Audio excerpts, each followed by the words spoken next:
para esta primera cápsula voy a platicar del inicio o de los conceptos fundamentales de la matemática, lo que sería el lenguaje matemático moderno. Hay dos, vamos a decir, grandes teorías o disciplinas que de hecho convergen y están bastante relacionadas, que son los fundamentos de la matemática. Está la teoría de conjuntos de George Cantor del siglo XIX, que fue el que desarrolló la teoría de conjuntos. Tal vez más adelante hablaré sobre Cantor. Ahorita nada más quiero mencionarlo como el creador o el padre del concepto de conjuntos. Y por otro lado está la lógica matemática, o la lógica en general, que obviamente es un árbol que se extiende de diferentes formas. La lógica, de hecho, nace con Aristóteles en el Organón, donde Aristóteles realmente trabaja la lógica desde el punto de vista de ponerle orden al lenguaje. Sin embargo, ya más adelante, por acá en el siglo XIX, con el trabajo de Frege, después con Russell, después Wittgenstein y todo el Círculo de Viena, pues se formaliza lo que es el logicismo, o la idea de dar el fundamento de la matemática y de hecho del mismo lenguaje a través de la lógica. Yo voy a platicar de los conceptos, un poquito de conceptos, ambos conceptos, tanto conceptos lógicos como conceptos de teoría de conjuntos, y para que vean cómo son cosas que van de la mano. Ahora, voy a dar algunas definiciones o algunas explicaciones de acuerdo como yo o para mí son más claras, que creo y en mi experiencia le quedan más claras a las personas cuando se las explicamos de esa manera.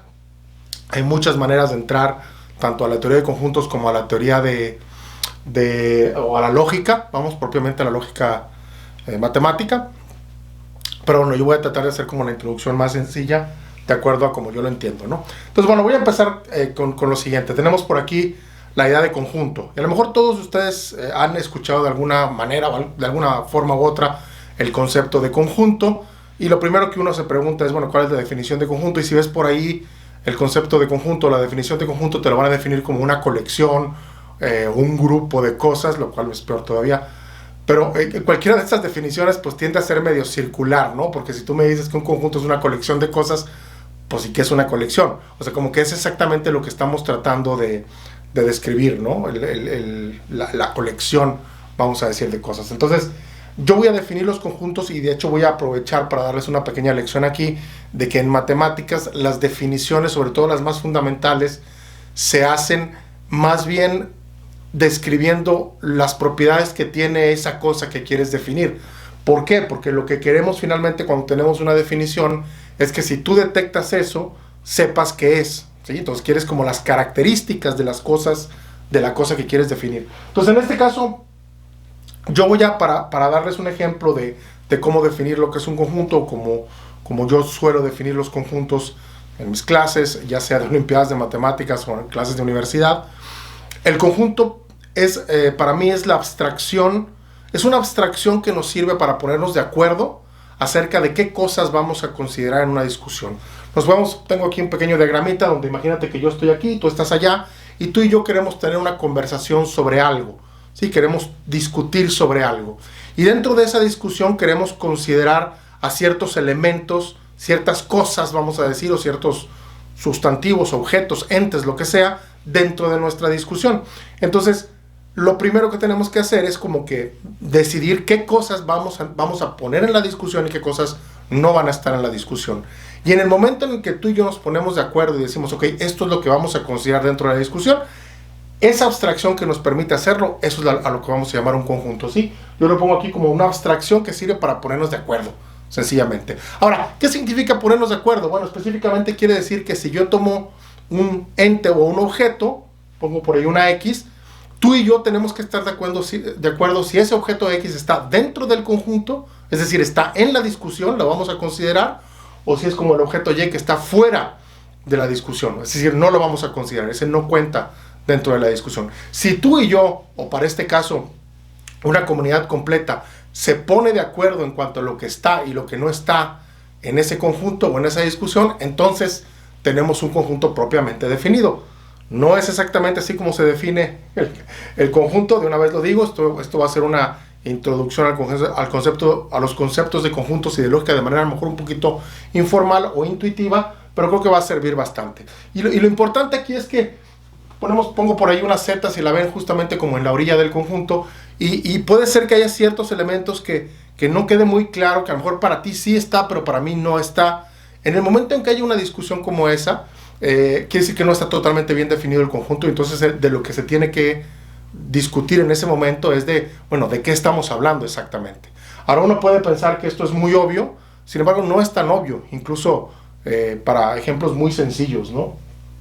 A mí me gusta poner el ejemplo cuando hablo con los jóvenes de que en lenguaje humano, en lenguaje no matemático, cuando estamos hablando de cosas no matemáticas, es bien difícil definir con toda precisión un conjunto. Cosas tan simples como, por ejemplo, imagina que quieres pensar en el conjunto de todas las personas, queremos hablar de todas las personas, el conjunto de todas las personas. Entonces, X es una persona si está en el conjunto de personas, o Y no es una persona si no está en el conjunto de personas. Ahora, es muy fácil que haya pequeños ejemplos en donde, bueno, sí, ejemplos en donde no sea tan claro si es una persona o no es una persona. Pregúntale a cualquiera que esté involucrada en el tema del aborto, ¿no? Por ejemplo, en el tema del aborto, la discusión principal es si tal cosa, o sea, si el ser que está creciendo dentro de la mujer es o no es una persona. O sea, es una de las discusiones principales.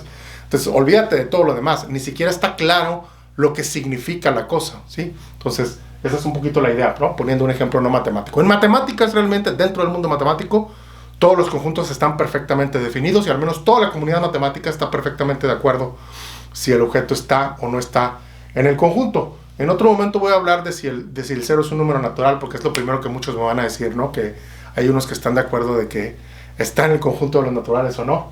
Pero ese no es un contraejemplo, de hecho, porque, bueno, en resumen, porque los números naturales no es un conjunto. Los números naturales es el nombre que le das a un conjunto.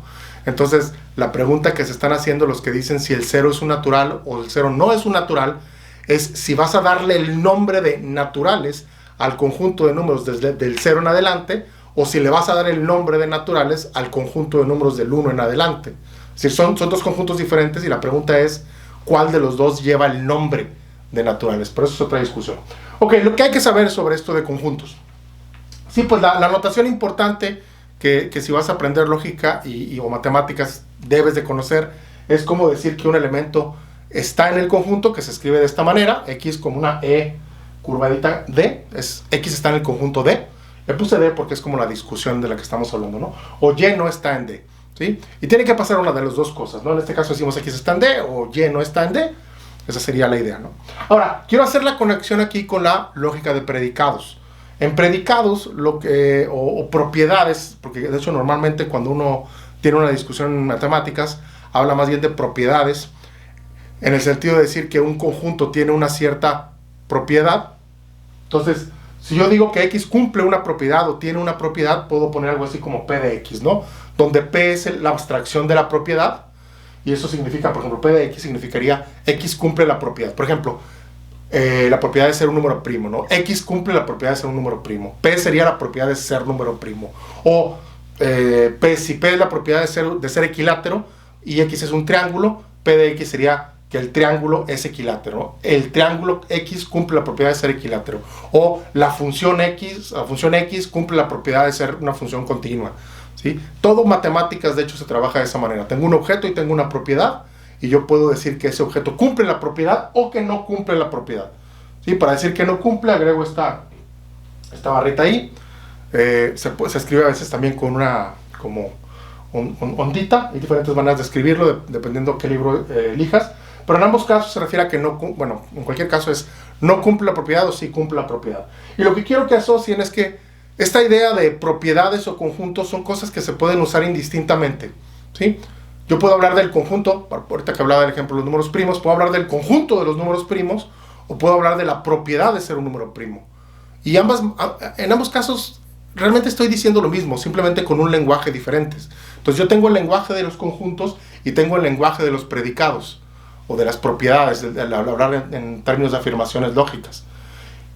Ambas son equivalentes, y en diferentes contextos a veces una es un poquito más intuitiva que la otra, o te sirve más que la otra para las discusiones, pero ambas tenemos que conocerlas y ambas tenemos que pues saber manejarlas, ¿no? Y de hecho de ambas voy a estar platicando en las siguientes cápsulas sobre ambos enfoques, ¿no? Sobre el lenguaje de conjuntos y sobre el lenguaje de proposiciones o de afirmaciones, o la lógica de predicados, si lo quieren ver así. Ok, bueno, ya para terminar, quiero hablar del concepto. Este es un principio que probablemente han escuchado si están dentro del área filosófica, de la lógica, que es lo que llaman el principio del tercero excluido o del tercero excluido, que esencialmente lo que dice es que si yo tengo pues esta idea de que tengo una propiedad o tengo un conjunto, un elemento tiene que o estar en el conjunto o no estar en el conjunto. O ese elemento tiene que tener la propiedad o no tener la propiedad, pero no hay una tercera alternativa. Esa es la idea, ¿no? El tercero ya no existe, tiene que ser una de las dos, ¿sí? O es esto, pero ya no hay otra opción más, ¿sí? Y en términos de tablas de verdad, de hecho lo que decimos es, bueno, pues si la proposición es verdadera, o sea, si la propiedad es verdadera, pues la negación de la propiedad pues es falsa, ¿no? O dicho de otra manera, ¿no? Si estuviera en el conjunto, si es verdad que un elemento está en el conjunto, pues no es cierto que no está. Y al revés, ¿no? Si no está en el conjunto, pues es verdad que no está.